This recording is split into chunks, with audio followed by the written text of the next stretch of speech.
To gaze at the river made of time and water and recall that time itself is another river.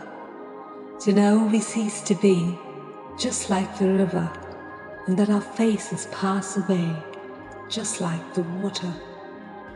To feel that waking is another sleep that dreams it does not sleep, and that death which our flesh dreads is that very death of every night which we call sleep.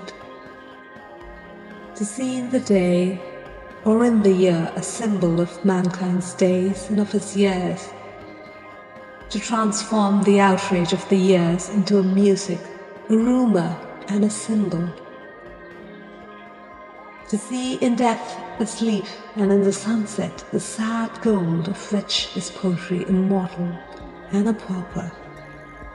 For poetry returns like the dawn and the sunset. At times in the afternoon a face looks at us from the depths of a mirror.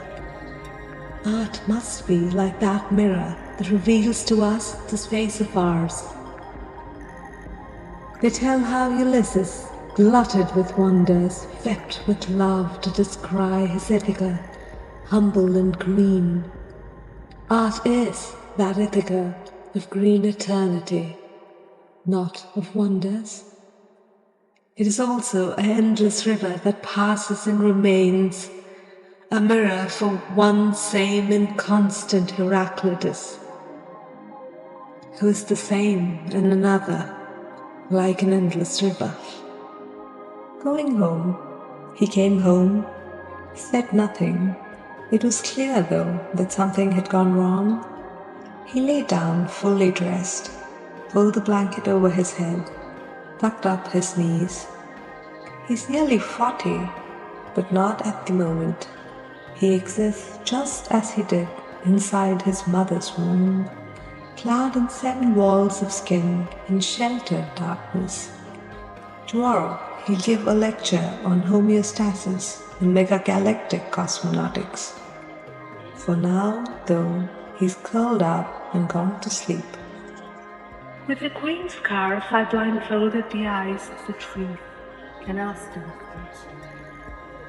At once the trees caught me, their leaves shaking with laughter. I blindfolded the birds with a scarf of clouds and asked them to catch me. The birds caught me with his song.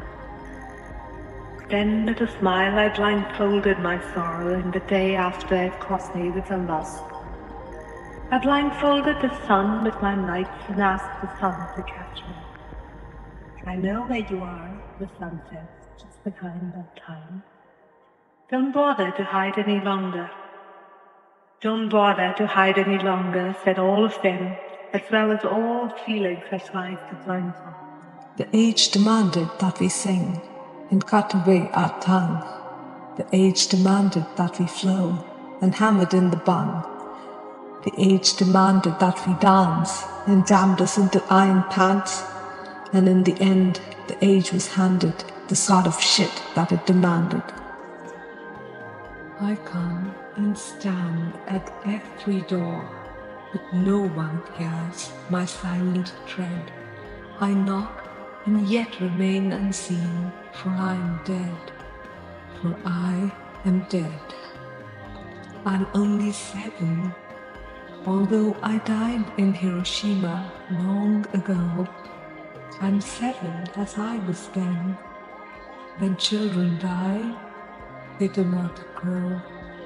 My hair was scorched by swelling flame. My eyes grew dim, my eyes grew blind. Death came and turned my bones to dust, and that was scattered by the wind. I need no fruit, I need no rice, I need no sweet, nor even bread. I ask for nothing for myself, for I am dead, for I am dead. All that I ask is that for peace you fight today.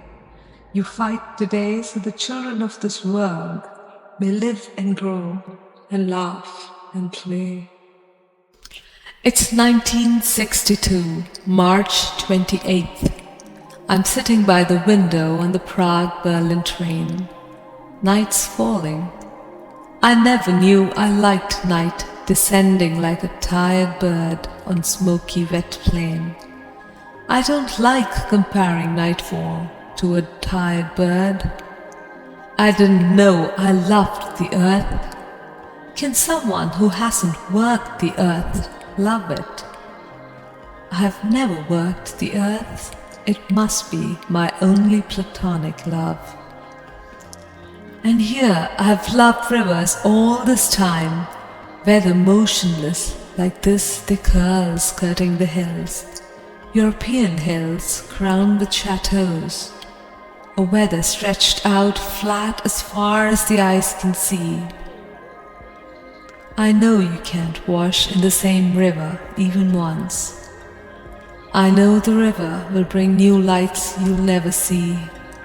I know we've lived slightly longer than a horse, but not nearly as long as a crow. I know this has troubled people before and will trouble those after me.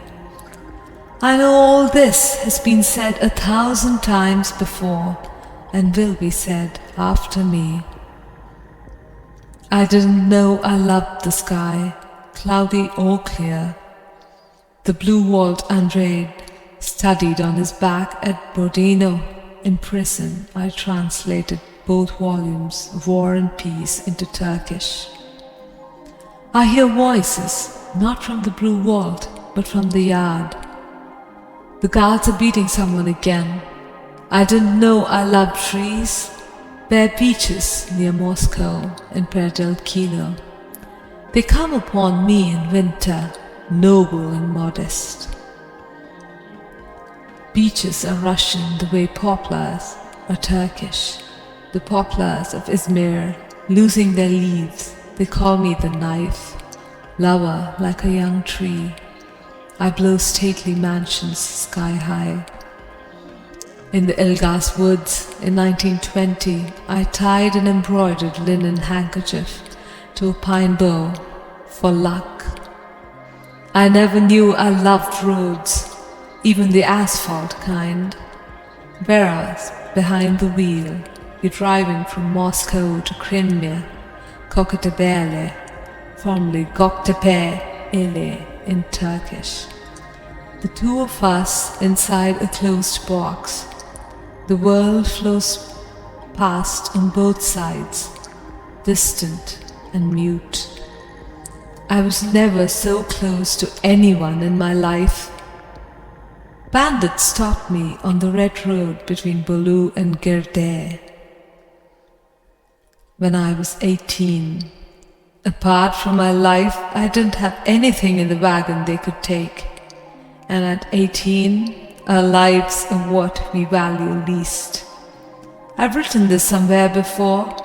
Wading through a dark, muddy street, I'm going to a shadow play. Ramzan night, a paper lantern leading the way. Maybe nothing like this ever happened. Maybe I read it somewhere. An 8-year-old boy going to the shadow play, Ramzan night in Istanbul, holding his grandfather's hand. His grandfather has on a fez and is wearing the fur coat with a sable collar over his robe. And there's a lantern in the servant's hand. And I can't contain myself for joy. Flowers come to mind for some reason. Poppies, cactuses, jonquils. In the jonquil garden in Kadıköy, Istanbul, I kissed Marika. Fresh almonds on her breath. I was 17. My heart on a swing touched the sky. I didn't know I loved flowers. Friends sent me 3 red carnations in prison. I just remembered the stars. I loved them too, whether I'm flowed watching them from below, or whether I'm flying at their side. I have some questions for cosmonauts. Were the stars much bigger? Did they look like huge wells on black velvet, or apricots on orange? Did you feel proud to get closer to the stars? I saw color photos of the cosmos in Organic magazine. That don't be upset, comrades, but non-figurative, shall we say, or abstract. Well, some of them looked just like a painting, which is to say they were terribly figurative in concrete. My heart was in my mouth looking at them. They are our endless desire to grasp things. Seeing them, I could even think of death and not feel sad at all. I never knew I loved the cosmos. Snow flashes in front of my eyes, both heavy, wet, steady snow and the dry, whirling kind. I didn't know I liked snow. I never knew I loved the sun, even when setting cherry red as now. In Istanbul too, it sometimes sets in postcard colors, but you aren't about to paint it that way. I didn't know I loved the sea, except the sea of azure. Or how much I didn't know I loved clouds, whether I'm under or up above them, whether they look like giants or shaggy white beasts.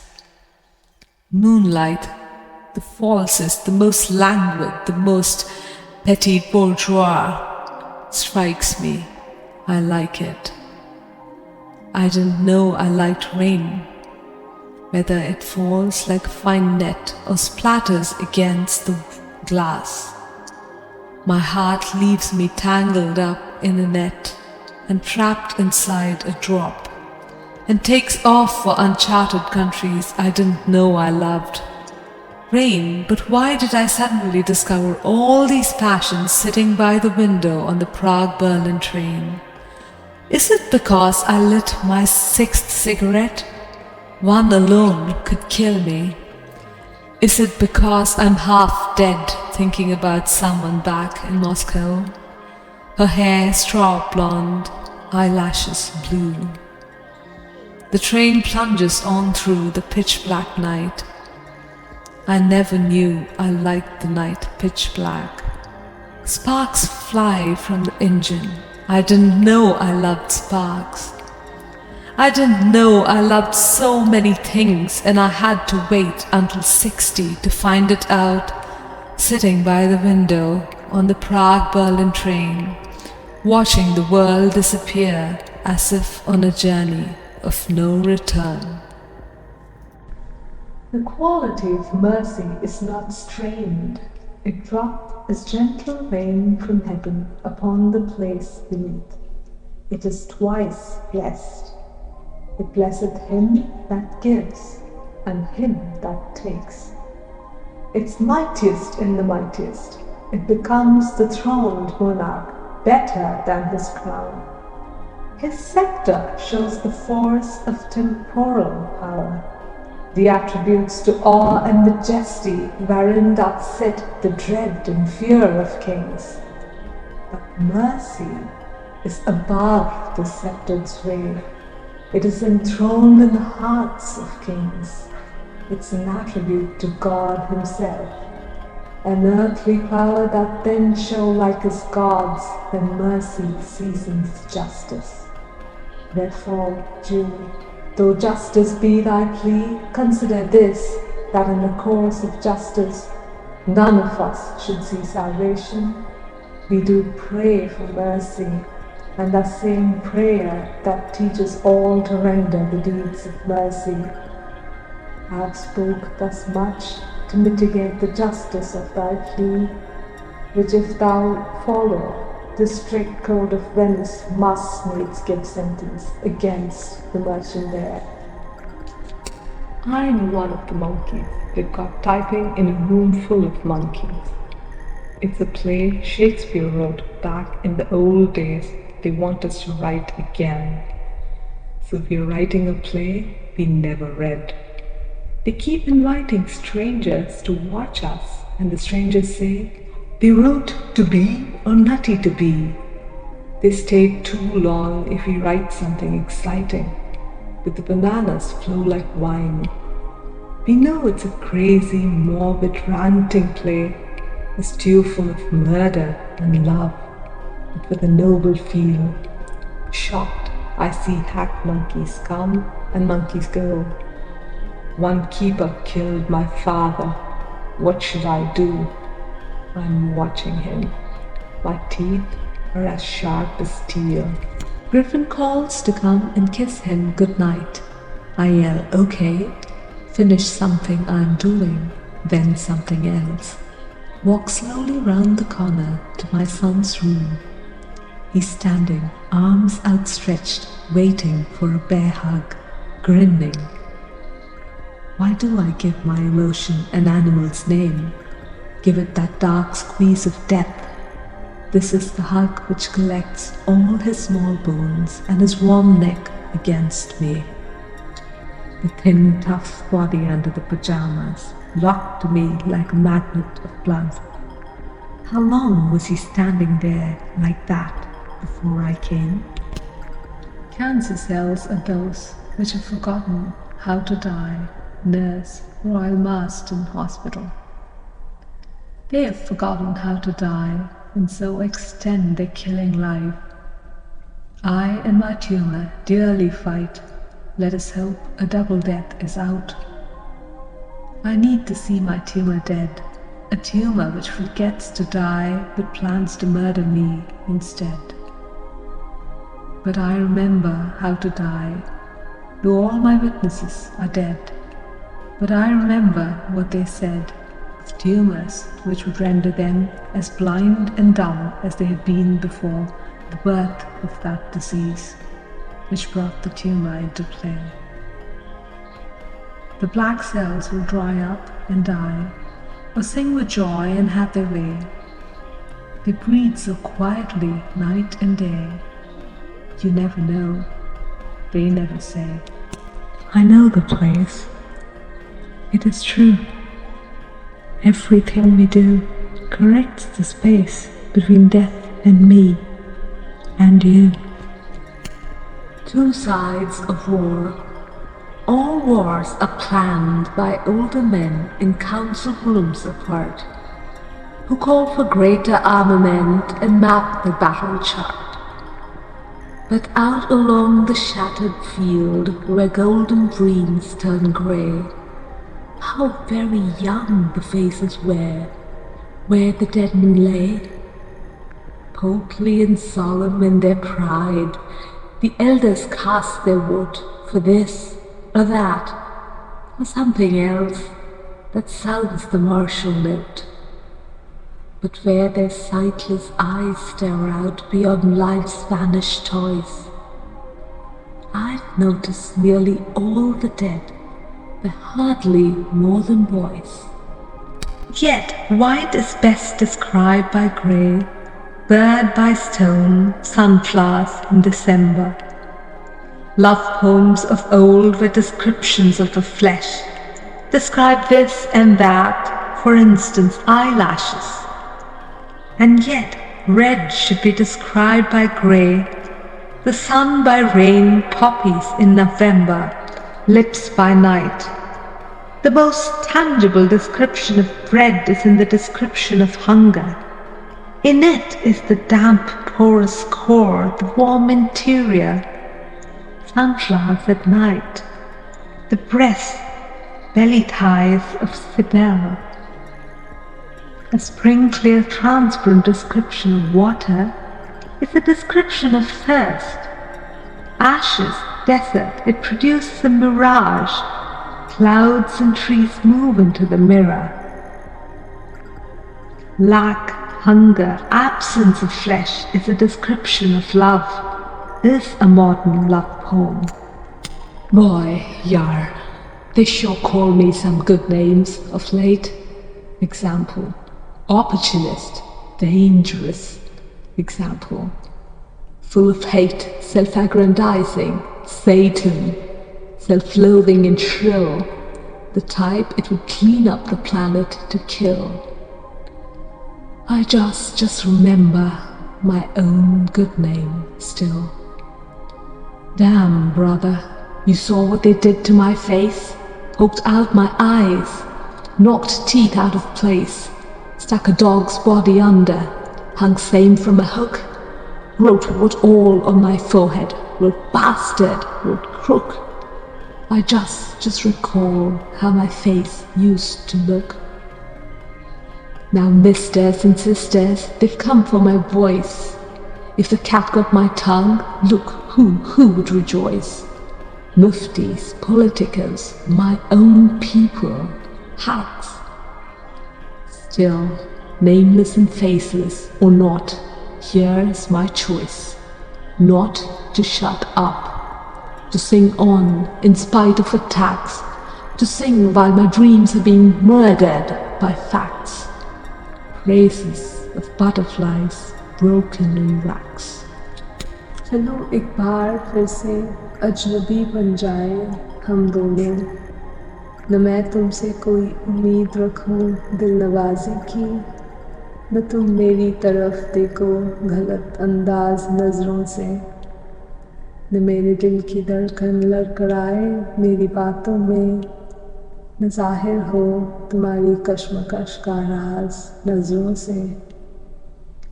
चलो एक बार फिर से अजनबी बन जाएं हम दोनों, तुम्हें भी कोई उलझन रोकती है पेशकदमी से, मुझे भी लोग कहते हैं कि ये जलवे पर आए हैं, मेरे हमराह भी रुसवाइयाँ है मेरी माजी की, तुम्हारे साथ में गुजरी हुई रातों के साए हैं।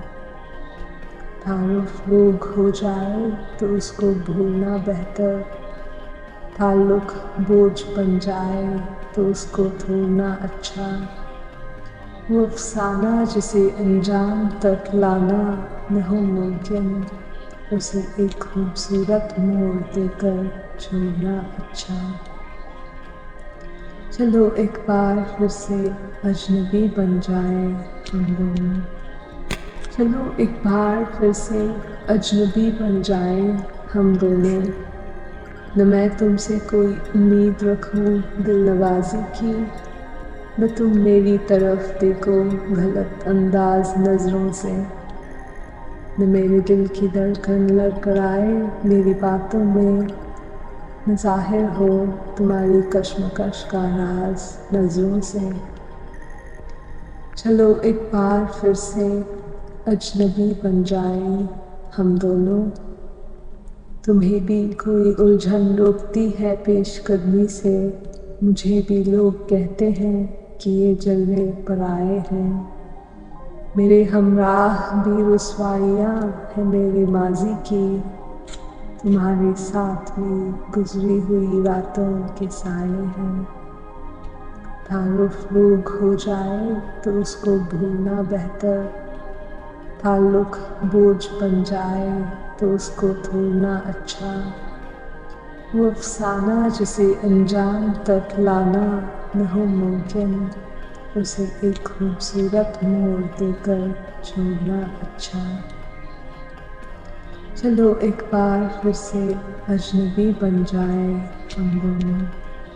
A traveller from an antique land who said, two vast and trunkless legs of stone stand in the desert, near them on the sand, half sunk, a shattered visage lies, whose frown and wrinkled lips and snare of cold command tell that its sculptor well those passions read which yet survive stamped on these lifeless things, the hand that mocked them and the heart that fed. And on the pedestal those words appear, my name is Ozymandias, King of Kings, look on my works, ye mighty, and despair.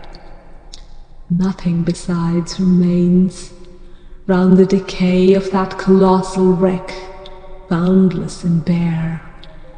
The lone and level sands stretch far away. The start went wrong. The bang wasn't loud enough, or it wasn't heard.